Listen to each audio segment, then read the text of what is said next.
Ethical practices instill a public trust in the fairness of financial markets, allowing them to function effectively.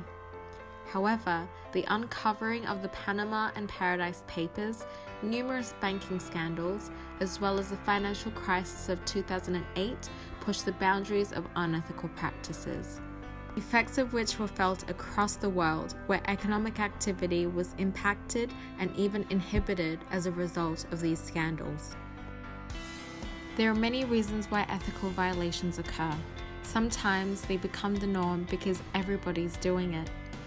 Others happen when individuals or entire institutions take advantage of loopholes in the system. Some also argue that violations are driven by the potential personal gain of the investment professional.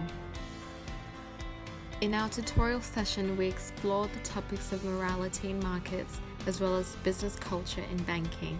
During the discussion, there was a general consensus that markets do in fact erode morals, and there is definitely real-life observed evidence to support this.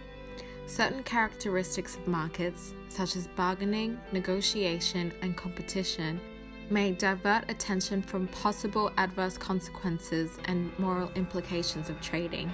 Many people express objections against child labor, bad conditions for animals in meat production, or environmental damage.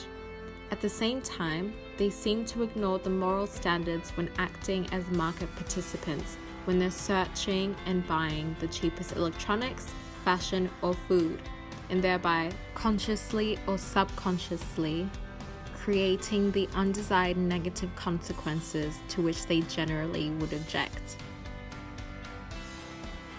The workplace culture in the finance sector can foster competitiveness and dishonest behavior as seen in the banking industry.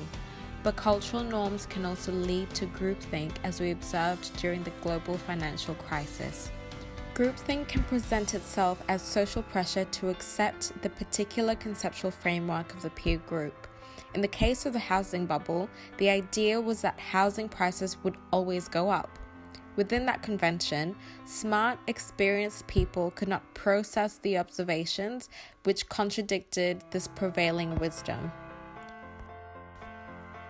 In response to the issues covered in this video, literature supports the solution of a norm change, perhaps whereby companies remove financial incentives that reward employees for dishonest behaviors.